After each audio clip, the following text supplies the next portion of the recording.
আমি একটু রান্নাঘরে এসেছি, আর রান্নাঘরে দেখতে এসেছি মা কি রান্না করছে। এই দেখো মা বসিয়ে গেছে মুগ ডাল দিয়ে লাউ, মানে লাউ ঘন্ট যেটা হবে, ধনেপাতা দেওয়া হবে লাস্টে।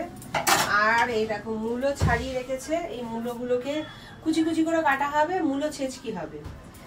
আর হবে এই দেখো, দাঁড়াও দেখাচ্ছি, ভোলা মাছ, কত বড় বড় সাইজের ভোলা মাছ দেখো। এই দেখো, এগুলো কি ভোলা মাছ বলতে পারবে?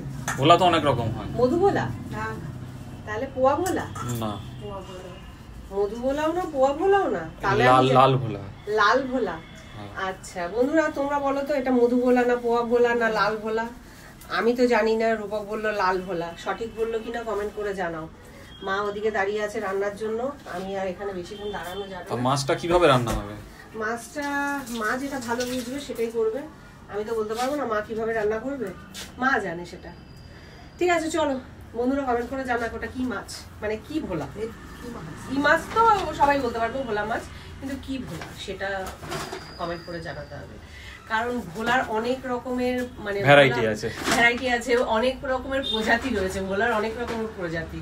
ঠিক আছে, তা সেই কোন প্রজাতির ভোলা সেটা কমেন্ট করে জানাও। এটা হচ্ছে একটা ভোলা।